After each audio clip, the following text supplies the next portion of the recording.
In the summer of 1798, beneath the blazing Egyptian sun, the fate of empires hung in the balance on the azure waters of the Mediterranean. Napoleon Bonaparte, the rising star of revolutionary France, had assembled one of the most ambitious expeditions in history. 38,000 soldiers, scholars, and dreamers sailed eastward with visions of conquering Egypt and striking at the very heart of British power in India. Yet pursuing them through the shimmering heat haze was a British fleet commanded by a one-eyed admiral whose name would soon echo through the annals of naval warfare. Horatio Nelson was not content with mere victory. He sought nothing less than the complete annihilation of his enemies. What unfolded in the waters of Aboukir Bay would shatter French naval power for generations and trap Napoleon's army on foreign shores with no hope of escape. The story begins not with the thunder of cannons, but with the whispered ambitions of a young general whose hunger for glory knew no bounds. Napoleon Bonaparte stood on the deck of his flagship, gazing eastward toward the land of the pharaohs. Behind him stretched a fleet so vast that witnesses claimed it darkened the horizon. 180 ships carried the dreams of the French Republic toward Egypt, their holds packed with soldiers, scientists, and supplies for what Napoleon envisioned as the first step toward a new empire that would stretch from the Nile to the Ganges. The scale of preparation had been breathtaking. For months, the ports of southern France buzzed with activity as Bonaparte assembled his expeditionary force. 38,000 men gathered in Mediterranean harbors, their ranks swelled by an unprecedented collection of scholars, artists, and engineers. The Commission des Sciences et des Arts, as Napoleon called them, represented the finest minds of France. These were not mere conquerors, but the architects of a new civilization that would rise in the shadow of the pyramids. Yet even as the French expedition took shape, Napoleon enforced absolute secrecy about its destination. His own officers remained in the dark, speculating wildly about their target. Some whispered of Ireland, others of Sicily or Naples. The truth was far more audacious. Egypt represented the master key to British prosperity, the vital link in the chain that connected London to the riches of India.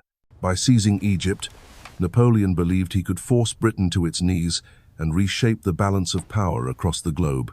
The French Directory had their own reasons for blessing this distant adventure. While Napoleon's strategic vision was undeniably brilliant, there were those in Paris who viewed the politically ambitious general and his fiercely loyal veterans with growing unease. Sending Bonaparte and his most devoted followers as far from France as possible served multiple purposes. If the expedition succeeded, France would gain an empire. If it failed, potential rivals would be conveniently eliminated. On the 19th of May, 1798, the Great Armada finally departed from Toulon. The sight was magnificent and terrifying. Warships and transports stretched across the Mediterranean like a floating city, their sails billowing in the warm breeze. At their heart sailed the Orient, Admiral Francois-Paul Brueys' massive flagship, mounting 120 guns and serving as the floating palace of French naval might. But even as the French fleet celebrated its departure, danger stalked them across the wine-dark sea. In the harbors of Britain, another fleet was stirring. Admiral John Jervis, commander of the Mediterranean Squadron, had received intelligence of French preparations, and he dispatched his most aggressive and innovative captain to investigate. Horatio Nelson, the victor of Cape St. Vincent, was a commander unlike any other in the Royal Navy. Where his peers sought orderly battle and honorable defeat of the enemy, Nelson harbored darker ambitions. He had learned from his mentor Jervis that the goal was not merely to defeat the French, but to annihilate them utterly. Nelson's pursuit began almost immediately, yet it would prove to be one of the most frustrating chases in naval history. Time and again, the British admiral came tantalizingly close to his quarry, missing them by mere hours. The Mediterranean became a vast game board where two master tacticians maneuvered their forces, each seeking the decisive advantage that would determine the fate of nations. The French expedition's first triumph came at Malta, where Napoleon's forces seized the ancient stronghold of the Knights of Street. John, in a matter of days, the proud knights, who had once held the island against the full might of the Ottoman Empire, crumbled before French efficiency and revolutionary fervor. Napoleon installed a garrison in Valletta and pressed onward toward his ultimate prize. Meanwhile, Nelson's frustration mounted with each passing day. His flagship vanguard had been dismasted in a violent storm, scattering his frigate screen and leaving him partially blind to enemy movements. Reinforcements arrived from Admiral St. Vincent, bringing his strength to 14 ships of the line. But without adequate scouting vessels, Nelson remained at a severe disadvantage. He searched the eastern Mediterranean like a bloodhound following a cold trail, visiting empty harbors and questioning merchant captains for any hint of French whereabouts. The psychological pressure was immense. Nelson understood that his reputation, carefully built over years of daring actions, hung in the balance. At home in England, critics whispered that an opportunity had been missed to fight another Trafalgar 7 years early, potentially capturing Napoleon himself and saving Britain a mountain of future troubles. The weight of expectation pressed down on the one-eyed admiral as he scoured the seas for his elusive prey. Unknown to Nelson, the French had successfully landed their army in Egypt on the 1st of July. The ancient port of Alexandria, once the jewel of the Ptolemaic kingdom, witnessed the arrival of French soldiers on its sandy shores. Napoleon's proclamation to his men rang with revolutionary fervor and Orientalist dreams. They had come not as mere conquerors, but as liberators, freeing Egypt from the feudal oppression of Mamluk rule and bringing the enlightenment of French civilization to the land of the Nile. Admiral Brueys faced a critical decision. With the army safely ashore, should he sail his fleet to safety or remain to provide support? Alexandria's harbor proved inadequate for his massive ships, forcing him to seek anchorage elsewhere. The admiral called his captains aboard the Orient to debate their options. Napoleon had suggested that if local conditions proved too dangerous, the fleet could sail north to Corfu, leaving only transports and lighter vessels behind. But Brueys refused to abandon his post. He believed his squadron could provide essential artillery support to the French army and serve as a lifeline to France. Against the vocal protests of Contre-Amiral Armand Blanquet, who argued that the fleet would be more effective in open water, the majority of captains agreed to establish a defensive position in nearby Aboukir Bay. The bay seemed to offer natural advantages. 16 nautical miles across, it stretched from the village of Aboukir to the town of Rosetta, where one of the Nile's mouths emptied into the Mediterranean. Brueys arranged his 13 ships of the line in a compact formation, anchored in a north-south line with protection from Aboukir Island's batteries to the northwest and deadly shoals guarding the landward approach. The French admiral believed he had created an impregnable fortress, a steel wall that would shatter any British attack. Yet Brueys had made critical errors that would soon prove fatal. His crews were exhausted from months at sea and weakened by disease. Substantial numbers of sailors worked ashore, digging wells for fresh water rather than maintaining watch for enemy ships. The admiral had failed to establish proper reconnaissance, leaving his fleet blind to approaching danger. Most crucially, he had underestimated his opponent. On the 28th of July, Captain Troubridge of the British fleet obtained confirmation from a passing merchant vessel that the French had indeed sailed eastward. Nelson immediately set course for Egypt once more, his heart pounding with anticipation. On the 1st of August, 1798, his lookouts finally spotted what they had sought for so long. Alexandria harbor, empty during Nelson's previous visit, now bristled with French transport vessels. The hunt was nearly over. Somewhere beyond the horizon lay the French battle fleet, and with it, Nelson's appointment with immortality. The afternoon sun blazed mercilessly as Nelson's ships approached the Egyptian coast. His captains crowded the quarterdeck of the Vanguard, telescopes trained on the distant shoreline where the ancient city of Alexandria shimmered in the heat.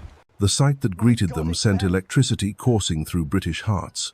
French transport vessels packed the harbor like sardines, their tricolor flags hanging limp in the stifling air. The army was ashore, but where was their guardian fleet? Nelson's keen tactical mind was already racing. If the transports were here, Brueys could not be far away. The French admiral would never abandon his army without protection, not when British warships prowled these waters like hungry wolves.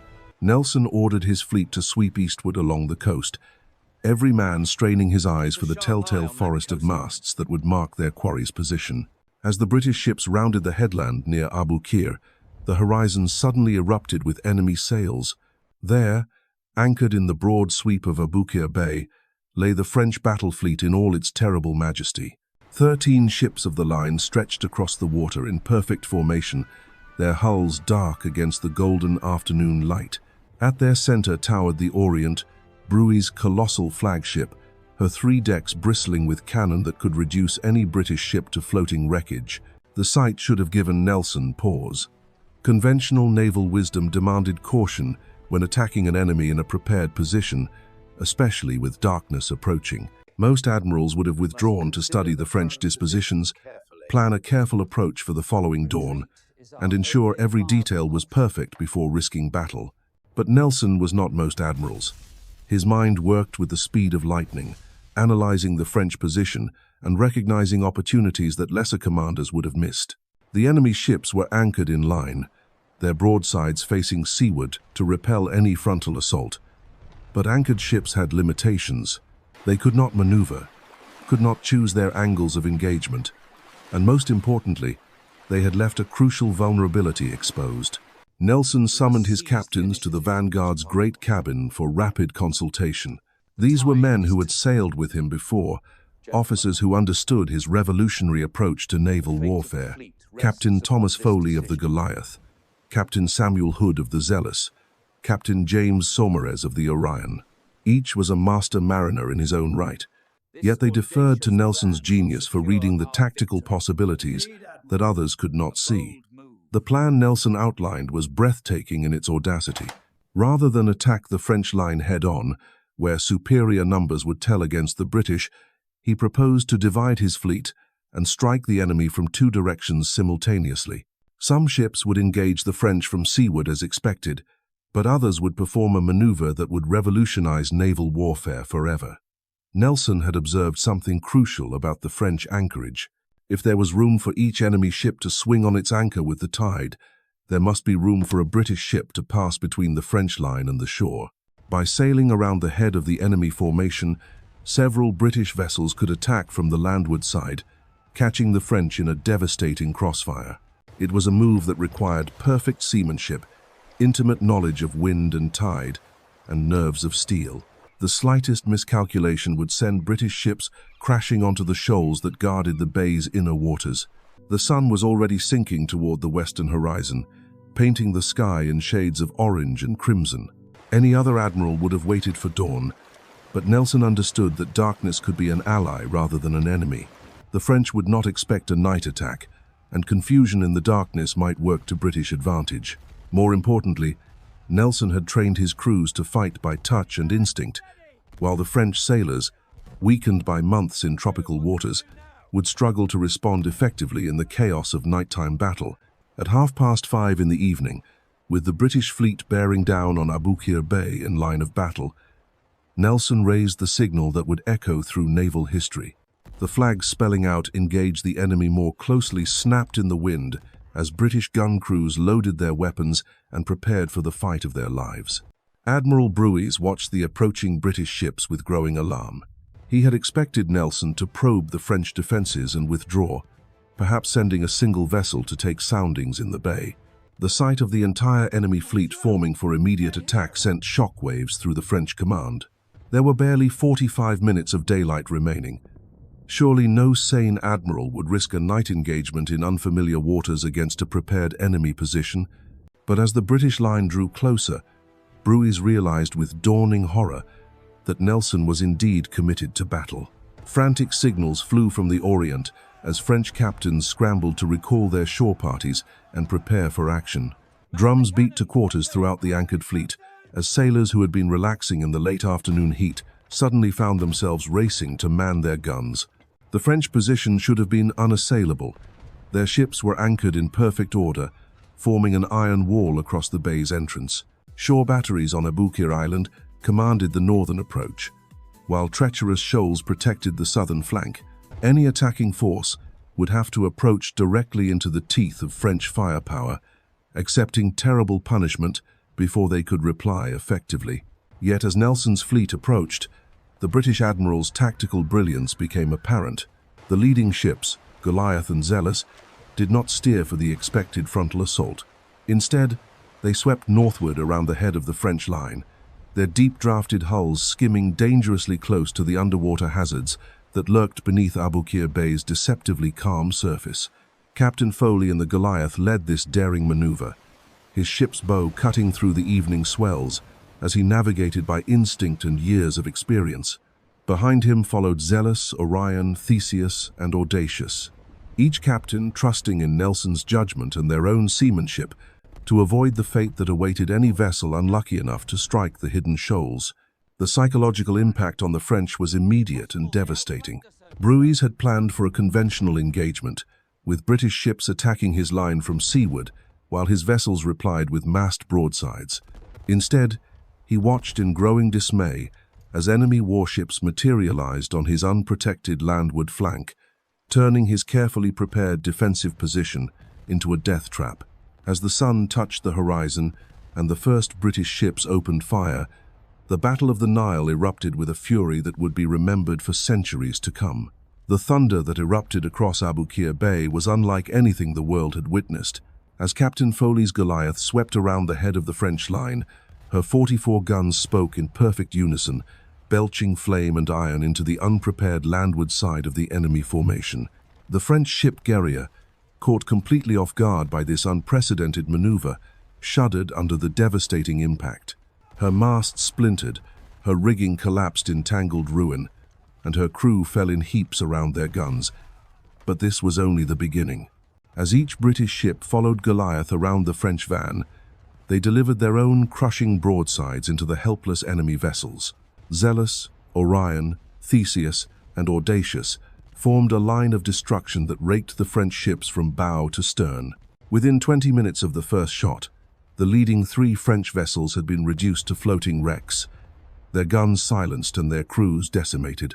The horror of naval warfare in the age of sail revealed itself in all its brutal glory. Cannonballs weighing 24 pounds smashed through oak timbers 2 feet thick, sending deadly splinters flying like arrows through the confined spaces below deck. The concussion of each broadside shattered eardrums and left men stunned and bleeding. Grape shot swept across enemy decks like a scythe through wheat, cutting down anyone brave enough to remain exposed. Admiral Brueys, standing on the quarterdeck of his flagship Orient, watched his carefully laid plans dissolve into chaos. The British had achieved what every naval tactician would have declared impossible. They had doubled his line, placing French ships between 2 fires and concentrating overwhelming force against a portion of his fleet, while the rest could only watch helplessly from their anchored positions. Yet the French did not surrender to despair.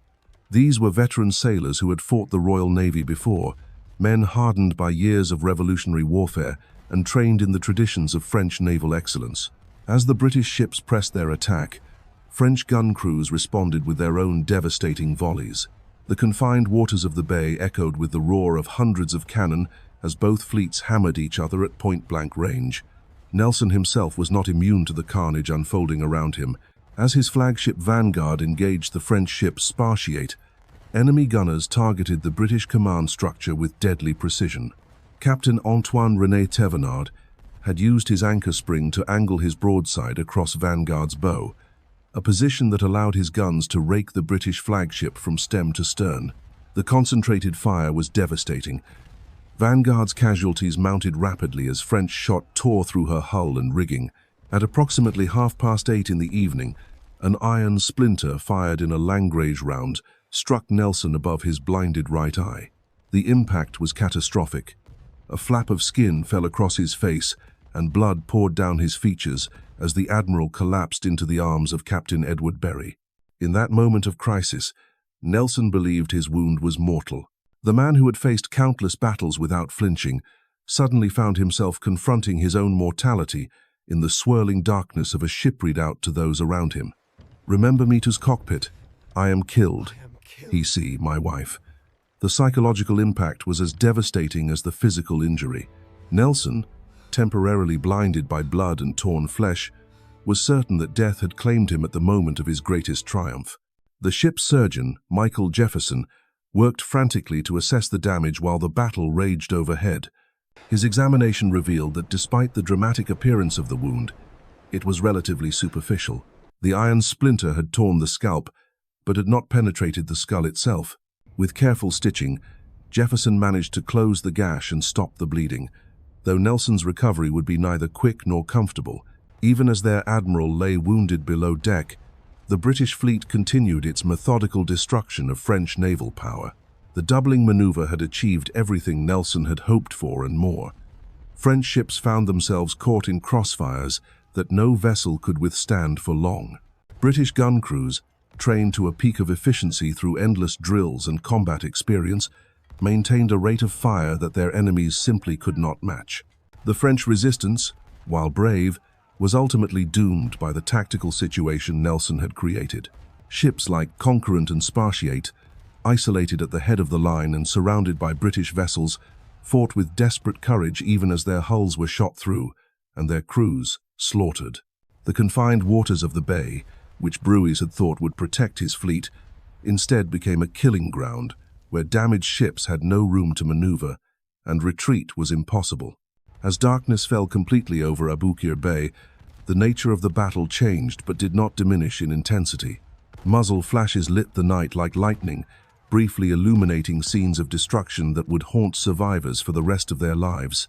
The smell of gunpowder mixed with blood and SP touch and instinct, loading and firing their earth. Men fought by lintered wood created an atmosphere of hell on guns in mechanical repetition while the world exploded around them. The psychological pressure on both fleets was immense. In daylight, sailors could at least see their enemies and understand the tactical situation. In darkness, every ship became an isolated fortress surrounded by unseen threats. The constant thunder of gunfire, the screams of wounded men, and the crash of falling masts created a cacophony that drove some sailors to madness. Yet it was in this hellish environment that the climax of the battle would unfold. At the center of the French line, Admiral Brueys' flagship Orient continued to fight even as destruction closed in around her. The massive three-decker was by far the largest vessel in the bay, mounting 120 guns and carrying over 1,000 men. If she could be destroyed, the heart would be torn out of French resistance. British ships began to concentrate their fire on the giant flagship. Alexander, Swiftsure, and other vessels maneuvered to bring their guns to bear on Orient's towering hull. The French crew fought back with desperate valor, their heavy cannon replying shot for shot, even as their ship began to show signs of serious damage. But the odds were overwhelming, and the outcome was only a matter of time. Deep within Orient's hull, a disaster was taking shape that would dwarf all the destruction that had come before.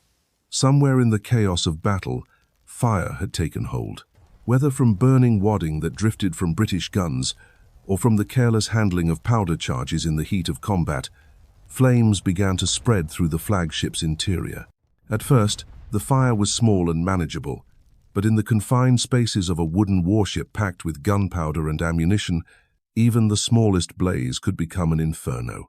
The fire spread with terrifying speed, fed by paint and oil that had been carelessly left exposed on the ship's upper decks. French sailors fought desperately to contain the flames even as they continued to man their guns, but the task was hopeless. The fire had reached the ready magazines where carcass ammunition was stored, explosive rounds designed to burn even in water. As the temperature rose and the flames spread, everyone in the bay knew what was coming. At 10 o'clock in the evening, as the Battle of the Nile reached its crescendo, the inevitable finally occurred. Orient exploded with a force that defied comprehension, a blast so powerful that it was heard 20 miles away and seen as a thin red arrow shooting up against the black horizon. The explosion tore through the night like the wrath of gods, its concussion so violent that it ripped open the seams of nearby ships and sent flaming debris raining down across the entire bay. For those closest to the blast, the world became a nightmare of fire and twisted metal. Sailors on surrounding vessels felt their eardrums burst, despite the protective cloth they had wrapped around their heads. The shockwave lifted men off their feet and hurled them against bulkheads with bone-crushing force. Burning wreckage from the Orient flew in all directions, much of it soaring clear over the surrounding ships to crash into the sea beyond. Flaming timbers and fragments of hull plating started fires on Swiftsure, Alexander, and Franklin, though quick-thinking crews with buckets of seawater managed to extinguish the blazes before they could take hold. The secondary explosion that followed on Franklin sent another shudder through the bay, a grim reminder of how close all these wooden ships sailed to complete destruction. The silence that followed was more terrible than any thunder of guns. For 10 minutes, no weapon fired in Aboukir Bay. Sailors from both nations stood stunned by the magnitude of destruction they had witnessed, while rescue boats pulled the few survivors from waters now choked with debris and bodies. Of Orient's 1,000-man crew, barely 70 would see another dawn. When the guns resumed their deadly chorus, the outcome was no longer in doubt. French resistance crumbled ship by ship as Nelson's revolutionary tactics completed their work of annihilation. By morning's light, 11 of 13 French ships of the line lay captured or destroyed. Only 2 vessels escaped into the dawn, carrying news of catastrophe back to Napoleon's stranded army. The Battle of the Nile had achieved what Nelson promised. French naval power in the Mediterranean was shattered beyond repair. Napoleon's dreams of Eastern Empire lay in ruins, his army trapped in Egypt without hope of reinforcement or retreat. Britain's dominance of the seas was secured, and the Royal Navy's legend was written in smoke and flame across the waters of Aboukir Bay. In a single night, the course of history had been changed forever by one admiral's refusal to accept anything less than total victory.